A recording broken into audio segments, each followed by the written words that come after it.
이제 제가 먼저 묵상한 말씀을 함께 나누도록 하겠습니다. 오늘은 예수의 공생애, 육신으로 살았던 그 공생애의 마지막 일주일을 시작하는 날, 그리고 우리는 그날을 교회에서는 종료주일이라고 부릅니다. 종료주일은 말 그대로 유월절을 예루살렘에 와서 지키기 위해서 전 세계로 흩어졌던 유대인들이 함께 모입니다. 그래서 예루살렘 성으로 입성하는 예수를 향하여 환영하면서, 여기서 환영하면서라는 의미를, 그 내면을 좀 더 깊이 들여다봐야겠지만, 그 예수를 환영하면서 종려 나무가지를 흔들었다 라는 사실에 유래되어서 생긴 절기가 바로 오늘 종려주일입니다. 그리고 오늘은 예수 생의 마지막 일주일을 시작하는 그 고난주간을 시작하는 날입니다.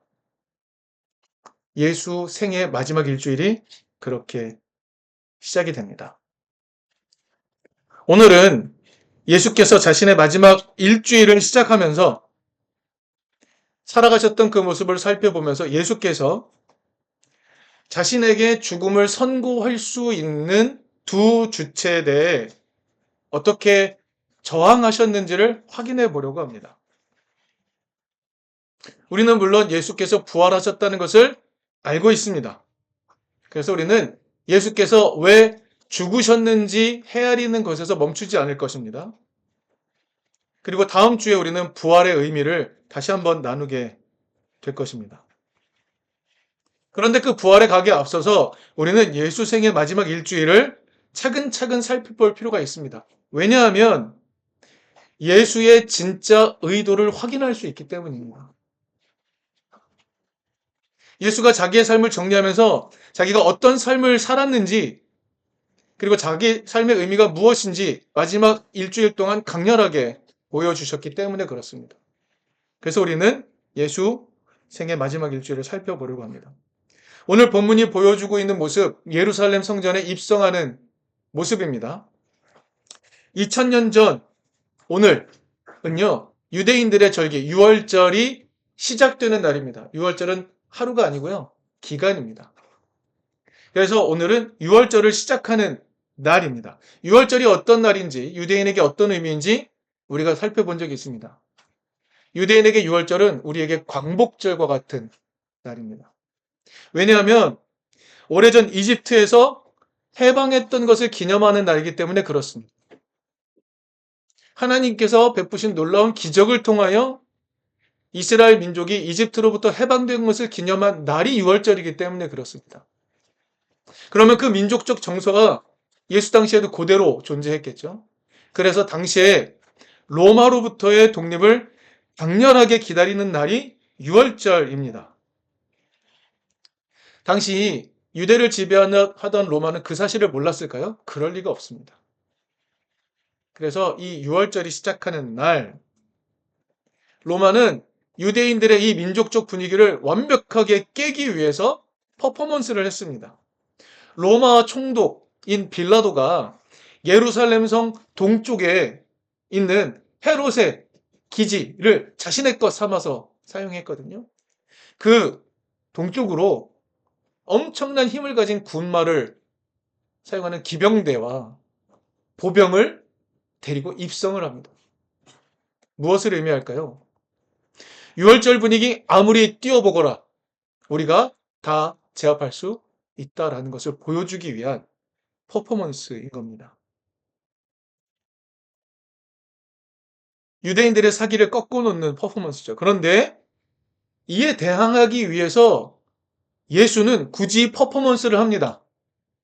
굳이 합니다. 예루살렘 동쪽으로 죄송합니다. 예루살렘 서쪽으로 빌라도 총독이 들어오죠. 네.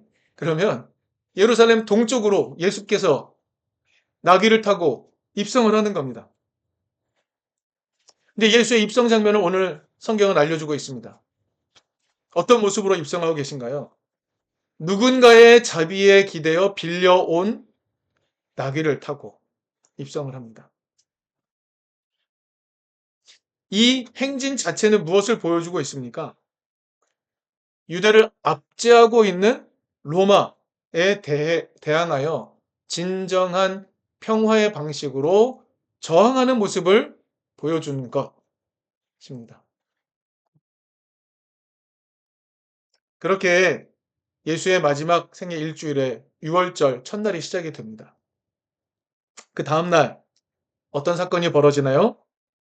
예수는요, 예루살렘 성전 기능을 마비시켜 버립니다. 예수, 그리고 그 전에 있던 세례 요한 모두 어떤 말을 했습니까? 성전이 도둑들의 소굴이 되었다라고 말했습니다. 성전은 어떤 곳이었습니까? 도둑질을 하는 유대 권력자들이 합법적으로 장사를 하던 곳이었습니다. 거기를 예수는 강력한 방법으로 파괴해 버리셨습니다. 성전이 하나님과 백성 사이를 매개한다라는 생각은 유대인들이 갖고 있던 보편적 생각이었습니다만 세례 요한과 예수는 그 생각을 완전히 거절했죠. 성전이 오히려 하나님과 백성 사이를 가로막고 있다고 말씀하셨고, 그래서 예수는 성전에서 장사하는 장사치들의 상을 뒤집어 엎으심으로 성전의 기능을 마비시켜 버린 겁니다. 성전이 하나님과 백성을 연결하는 곳이 아니라 하나님의 이름을 빙자하여 백성들을 약탈하는 곳이 되었음을 예수께서 상징적으로 보여주신 것이죠. 자, 이 방식은 누구에게 저항하는 것입니까? 유대 권력자들에게 저항하는 것입니다. 그들에게 하나님의 진노가 임하고 있다라는 방식으로 저항하신 것이죠. 예수는 자신의 생의 마지막을 시작하면서 자신의 생명을 거두어 갈 수도 있는 두 주체와 힘껏 싸우십니다. 그 다음날 우리식으로 계산하면 종려 주일이고 월요일이고 화요일쯤이라고 말할 수 있겠죠. 그 다음날 예수는요, 율법학자와 바리새인과 사두개인과 헤롯 당원들, 당시에 정치 갈등을 벌이고 있던 내 주체라고 할 수 있는 권력자들의 세력들입니다. 이 세력들과 강렬하게 토론하시고 강렬하게 싸우셨습니다. 그러니 과연 가장 중요한 계명이 무엇인가? 이렇게 물을 때 예수는 하나님을 사랑하고 이웃을 사랑하라.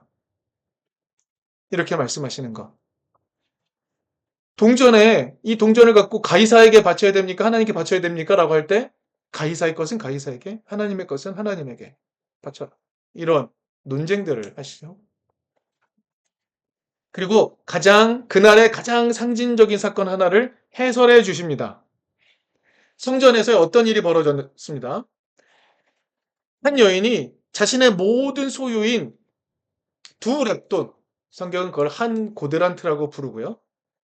그 가치는요, 당시 성인 남자의 하루 일당인 한 데나리온의 64분의 1 정도 되는 금액이라고 해요. 그래서 계산을 해보면 이렇습니다.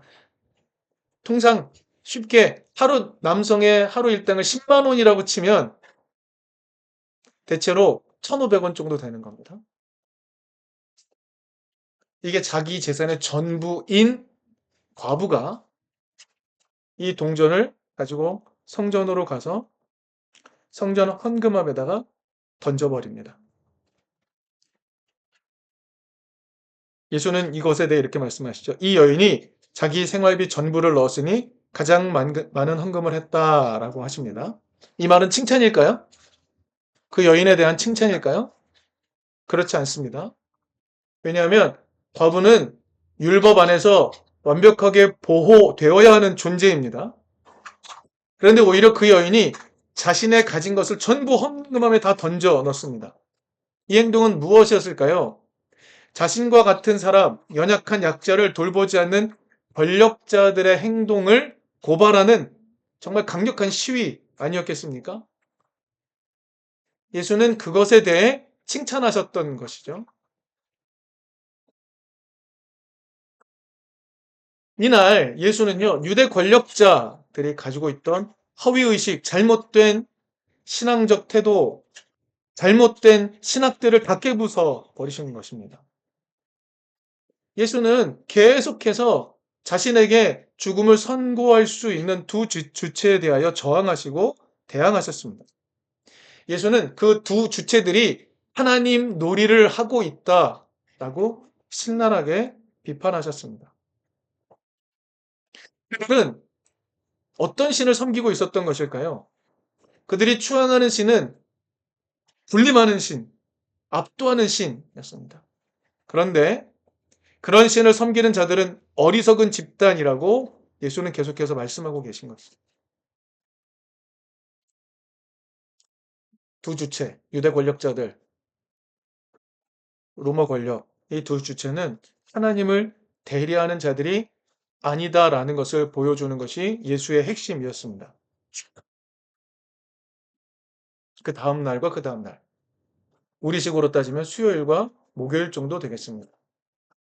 이 두 날 예수께서는 자신의 죽음을 준비하는 시간으로 사용하셨습니다. 예수님은요, 당신의 제자들에게 세 번에 걸쳐서 자신이 유대 권력자들과 로마로부터 고난을 받고 박해를 받고 죽게 될 것이다라고 세 번에 걸쳐서 이야기를 했습니다. 세 번이라는 3이라는 수는 완전수를 의미하죠. 그래서 성경은 예수가 세 번에 걸쳐 말했다라고 하는 것은 예수가 진심으로 말했다, 정말 이해할 수 있도록 최선을 다해 말했다라고 설명한 것이라고 이해할 수도 있습니다. 그러나 제자들은 이해하지 못했습니다. 아니, 이해하지 않았습니다. 그래서 제자들은 예수께 마지막까지 이렇게 말합니다. 예수님, 드디어 하나님 나라가 오겠군요. 그들이 상상한 하나님 나라는 자신들이 권력을 갖고 제대로 된 통치를 하는 나라, 이런 나라였습니다. 그래서 이렇게 말하죠. 예수님 높은 보좌에 올라가시면 하나는 예수님 우편에, 다른 하나는 예수님 좌편에 앉아주세요. 이렇게 말하지 않습니까? 예수는 죽으러 간다 말씀하셨는데 제자들은 예수의 죽음을 받아들이지 않았습니다. 그런데 성경을 자세히 보면 한 여인이 예수의 죽음을 준비합니다. 자신의 향유를 가지고 와서 예수에게 붓습니다. 머리에 부었는지 발에 부었는지 성경에 따라 다르게 등장합니다만 중요한 것은 그 여인이 자신의 향유를 부어 예수의 죽음을 준비했다는 것입니다. 그 여인은 깨달은 것이죠. 예수께서 마지막까지 권력의 두 주체와 항쟁을 벌이고 있다는 것을 그 여인은 깨달았던 겁니다. 예수가 자신의 온 힘을 다하여 세상의 악독한 권력, 하나님의 자리를 차지하고 있는 권력들과 싸우셨다는 것을 그 여인은 깨달았던 것이죠. 그래서 예수는 자신의 삶을 이해해 준 이 여인을 두고 이렇게 말씀하십니다. 마가복음 14장 9절에 이렇게 말씀하세요. 복음이 전파되는 곳마다 이 여자가 한 일도 전하여라 라고 말씀하십니다. 중요하다는 것이죠. 목요일, 우리가 세족 목요일이라고 부르는 그날, 예수는 제자들을 모으셨습니다. 이제 남겨질 제자들이지 않습니까? 제자들 어떻게 살아야 되는지 가르쳐야 되지 않습니까? 그래서 무엇이든 나눠 먹으며 살아가라고 가르쳤고, 특별히 요한복음에 등장하는 바 예수께서 식사 도중에 수건을 허리에 동이시고 무릎을 꿇고 제자들의 발을 씻겨 주십니다. 서로의 발을 기꺼이 씻어주는 섬김을 통하여 사랑이, 섬김이 삶의 핵심적인 메시지가 되도록, 삶의 핵심적 태도가 되도록 가르치셨습니다. 예수님은 끝까지 하나님 사랑과 이웃 사랑이 무엇인지 논쟁도 하셨고 구체적으로 보여주시면서 당시에 많은 민중들의 삶을 호령하면서 세상을 압도하고 있던 두 주체들과 싸우셨던 것입니다. 예수는 마지막 일주일 동안 사람들을 억압하고 있는 권력의 두 주체들을 드러내셨습니다. 그 실체가 무엇인지 사람들이 깨닫도록 드러내셨습니다. 예수의 이 행동은요, 그 두 주체들을 다 두렵게 만들었습니다. 예수는 사랑으로 사셨고 평화로 사셨습니다. 그런데 그 행동이, 그 예수의 도전이 두 주체를 다 흔들어 버렸던 것입니다. 예수가 이렇게 도전하셨죠. 이 도전에 대해 두 주체가 어떻게 응전했는지 우리는 잘 알고 있습니다. 두 주체 모두 예수를 십자가에서 죽이려고 했습니다. 유대 권력자들이 볼 때 예수는 눈엣 가시였죠. 왜냐하면 예수가 사람들에게 하나님의 율법이 무엇인지 제대로 알려주었기 때문입니다. 예수가 자신들이 독점하고 있던 율법 해석권을 백성들에게 돌려주었기 때문입니다. 사람들은 예수에 대해 조금씩 이렇게 생각하기 시작했겠죠. 예수의 가르침이야말로 진짜 하나님의 가르침이다 라고 생각했을 겁니다. 하나님의 율법을 제대로 전하는 사람이다라고 생각했겠죠. 그런데 유대 권력자들은 이제 그 예수를 아니야, 예수는 하나님께 저주받은 사람이야 라는 그림을 만들어야 했습니다. 우리가 여러 번 나눴지만 십자가형은요, 로마에서 통치자에게 반기를 든 반란자에게 가하는 저주와 수치의 형벌이었습니다. 원래 이 십자가형은요, 아마도 여러분 기억하시겠지만 페르시아 제국과 알렉산더 제국이 싸우죠. 그래서 결국 알렉산더 제국이 이기지 않습니까? 예, 아마 그 시기부터 이미 있었을 것이다라고 여깁니다. 메소포타미아에도 있었고 마게도니아 지역에도 분명히 있었을 것이다. 그리고 그것이 이어져서 로마 시대까지 그대로 통치자에게 반항하는 이들을 제압하고 저주하고 수치를 가하기 위한 형벌로 사용되었을 것이다라고 학자들은 이야기합니다. 맞습니다. 십자가형은 통치에 반기를 드는 자에게 가하는 저주와 수치의 상징이었습니다.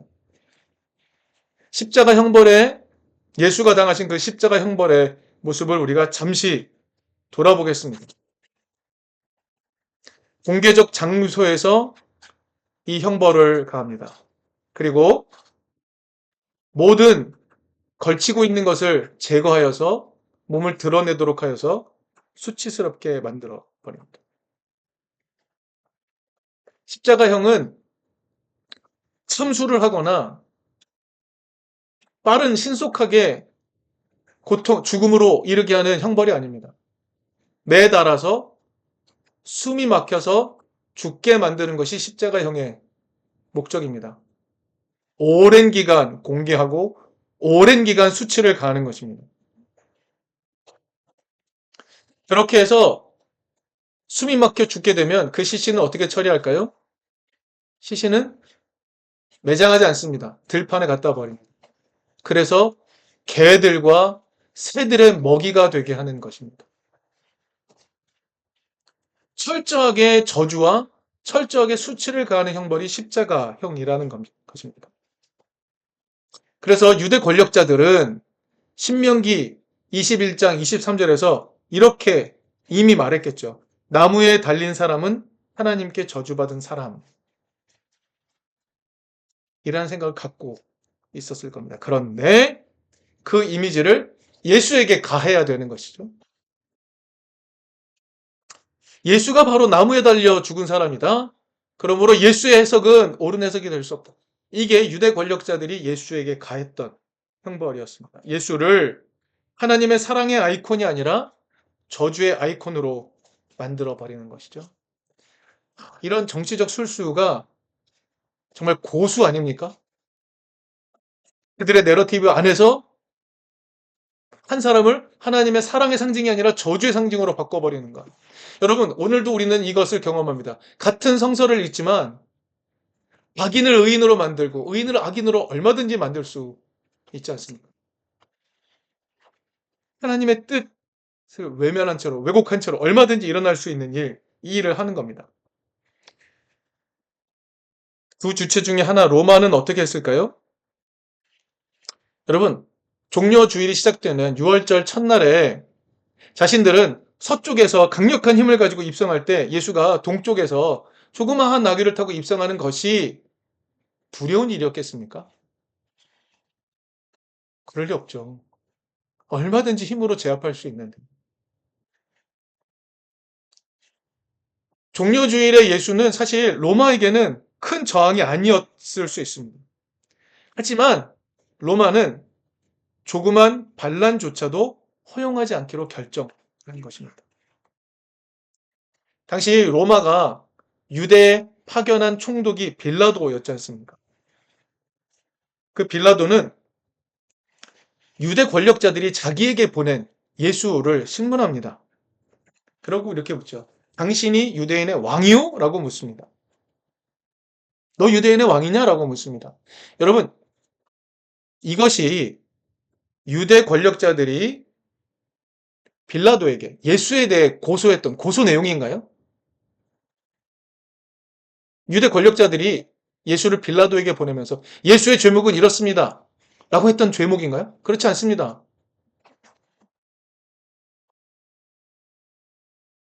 예수는 스스로를 왕이라고 하지 않았으니까요. 하지만 빌라도는 유대 권력자들이 예수 앞에서 벌벌 떨던 모습을 보았던 겁니다. 그래서 이렇게 물은 것이죠. 너가 힘이 제일 센 것 같구나. 너가 유대인의 왕이냐? 이렇게 물었던 것이죠. 조롱입니다. 이후에 빌라도는 예수를 십자가에 매답니다. 그리고 십자가 위에 죄명을 붙이죠. 그리고 유대인의 왕이라고 써붙입니다. 이것이 상징하는 바는 무엇입니까? 아무리 뛰어난 유대인이라고 할지라도, 유대인의 왕 노릇 하는 자라고 할지라도 로마에 저항할 경우 가차없이 처벌된다라는 힘을 보여주는 상징이었습니다. 예수의 도전에 대해 예수를 죽음으로 내몰 수 있는 두 주체는 이렇게 반응을 했습니다. 예수의 마지막 일주일, 예수의 가르침이 응축되어 있는 일주일을 우리가 잘 돌아보면 예수는 자신에게 주어진 이 일주일을 자신에게 죽음을 선고할 수 있는 그 두 주체, 하나님 노릇하며 하나님 자리에 가 있는 그 두 주체가 무엇인지를 드러내기 위해 사용하셨습니다. 사람들의 삶을 지배하고 있는 이 지배 세력의 두 모습이 얼마나 반하나님 나라적인지 보이셨습니다. 오늘 우리가 살아가고 있는 삶의 자리를 돌아보면 우리가 꿈꾸고 상상하는 하나님 나라와 정반대의 모습을 우리에게 들이대며 우리를 압제하며 압박하는 세상의 세력, 교회의 세력들이 보입니다. 예수가 자신의 마지막 일주일을 온 힘을 다하여 사용하면서 저항하셨던 그 지배 세력들은 결코 호락호락한 세력들이 아닙니다. 그들이 하나님 나라를 가로막고 있는 건 분명합니다만 그들을 허무는 것 쉬운 일이 아닙니다. 예수는 또 아셨습니다. 그 두 주체에 도전하게 되면 자신의 결말이 어떻게 될지 이미 아셨습니다. 성경은 그렇게 말하니까요. 예수는 어떻게 될지 결과도 아셨습니다. 그런데 왜 멈추지 않죠? 예수는 자신이 죽게 될 결과를 알았습니다. 왜 안 멈췄을까요? 여러분 좀 상상해 보시길 바랍니다. 예수는 왜 멈추지 않았을까?